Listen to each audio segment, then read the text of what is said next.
Hello everyone, it's day 62 and today I have 4th May Indian Express newspaper and I found some important article over the editorial page which is written by Ramnath Kovind. This is about the low voter turnout during the recent ongoing Lok Sabha election. So he is arguing that weather-proofing polls should be conducted so that weather should not come in the way of the participatory democracy and it ensure the maximum participation of the people. So let us see what this article is going to argue. So we are in the midst of the general election. It is an occasion of critical importance for more than one region. India is the biggest democracy, and this time 96.88 crore citizens are eligible to vote. Each vote, no matter for which candidate, is a vote for democracy. A large number of democracies around the world are holding elections, and the outcome of each of them will influence various world events in different ways. But it will be India's election that will contribute the most to the deepening of the democracy itself. The need of the hour, the need of the hour, obviously, is to make the elections as participative as possible. The Election Commission of India must be complimented for making every effort to reach out to the voters and make arrangement for voting in far-flung places, some of which are difficult to access. So, civil society organizations and news media have also created campaigns to raise the awareness about the right and the duty to vote. So voters too have responded to that call enthusiastically, exercising their franchise in the first two phases. The trend so far has been satisfactory. But whenever voting percentage figures are discussed, observers and analysts often mention a big challenge, namely the hot weather. If voters have come out in good number despite the heat, their participation in the democratic process would have been much greater if the elections were being held in less taxing weather. In the current scheme of things, weather is an unavoidable factor. The elections have to be scheduled in such a way as to have the result before the term of the 17th Lok Sabha expires on June 16. The voting has to be spread over the several weeks, considering logistics and security requirements. Given these two facts, what we have got is an election schedule that starts in April and ends in June. So precisely the period when most part of the India suffer from the rising mercury levels. It should be noted that here the Election Commission of India, while scheduling the election, does take the weather factor into consideration, but it had to stick to the final deadline of June 16. As the Indian Meteorological Department issued alerts and a warning of heat waves in many districts during April, the Election Commission of India did take swift action. It decided to set up a task force comprising officials from ECI, IMD, NDMA, and Ministry of Health and Family Welfare to review the impact of heat wave and humidity.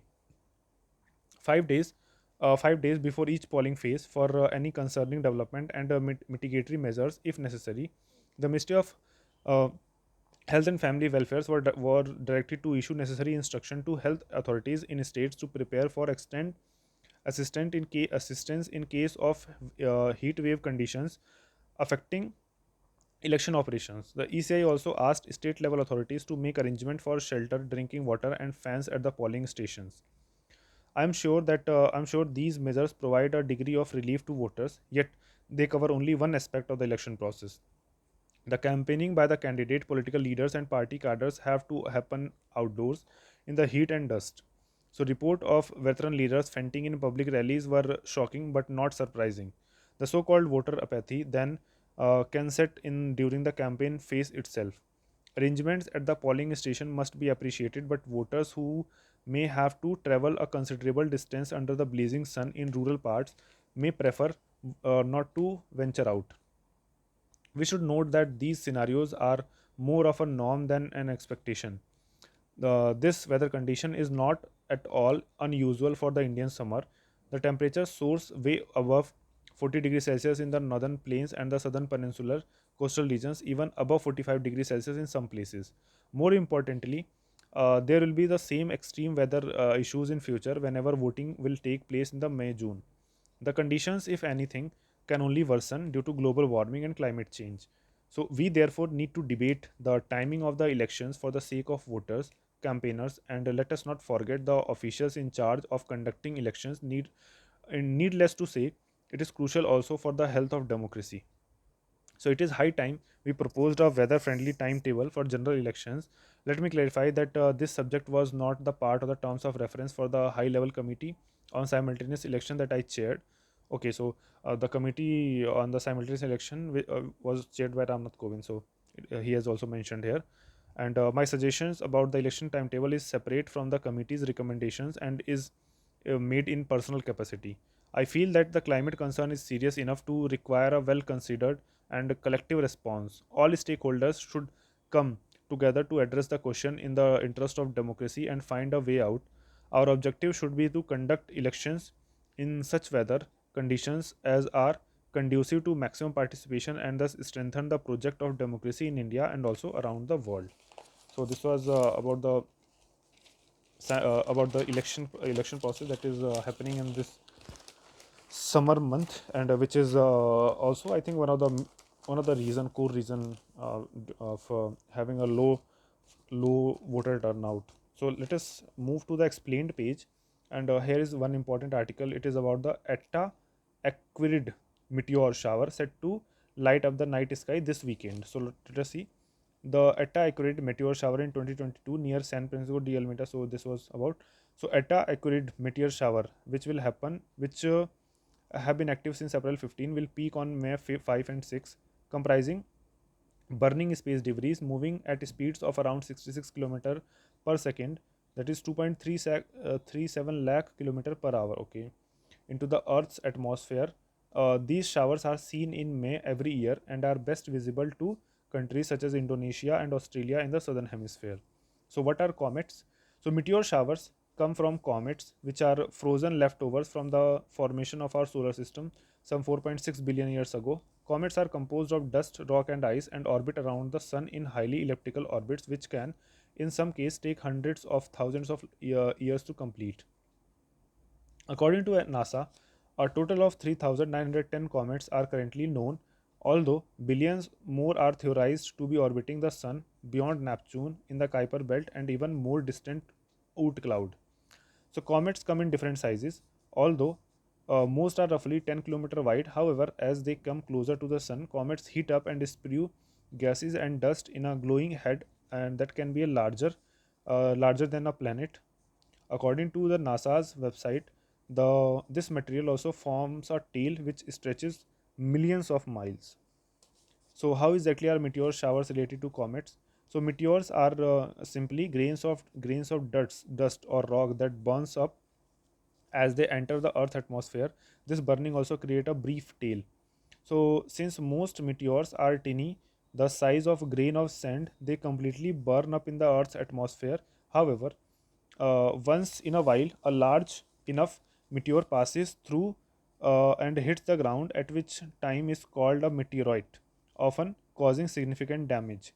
A meteor shower can be observed when Earth passes through the clouds of dust left behind in a comet's orbital plane, and the sky lights up with small and large meteor tails as the debris left behind by the comet interact with the Earth atmosphere.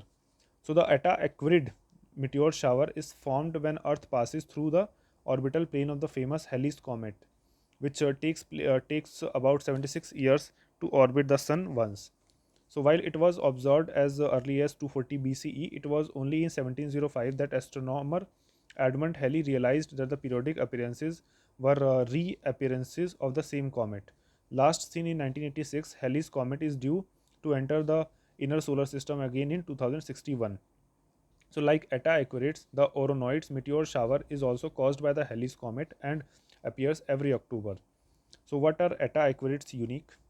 So, Eta Aquarids meteor shower is known for its rapid speed. This makes for long glowing tail which can last up to the several minutes. So, according to NASA, about 30 to 40 Eta Aquarid meteors can be seen per hour during the peak of that meteor shower. If observed from the southern hemisphere, the number decreases to about 10 meteors per hour if being viewed in the northern hemisphere. So this is due to the location of the radiant, the position in the sky where the meteor shower seem to come from. In the northern hemisphere, the Eta Aquarid meteors most often appears as earth grazers, long meteors which appear to skim the surface of the earth. In the south, however, they can be seen higher up in the sky and hence are more visible. So how to catch the Eta Aquarid meteor shower? The meteor shower is likely to be visible across the sky. More specifically, the shower seems to be originating from the Aquarius constellation, hence Eta Aquarid. The meteor shower is going to be visible to the naked eye on a clear night sky, provided there is minimum light pollution from the moon or artificial lighting from buildings, street lights on Earth. Even a basic telescope will significantly improve the chances of catching this nighttime spectacle. So, these two important articles that I found on this today's newspaper, or not today's, but 4th of May newspaper. And one important article was about the benefits of the COVID jabs outweighs side effects. So this article is arguing that although any medicine or any vaccine have side effects, but there are certain benefits also attached to that vaccine. So if the cost to benefit ratio is more, then it is beneficial to take that vaccine. So this article is arguing the same. And court must also resolve the ethical dilemmas that is currently going on, because AstraZeneca, whose vaccine is locally known as Covishield in India, have accepted in the court that this vaccine might cause a heart issues in future. So that's all from today's newspaper, and we'll again meet with the fifth May Indian Express, not Indian Express, but the Hindu, because on 5th May there is a Sunday edition, and on Sunday edition, the Hindu got some important articles. So till then,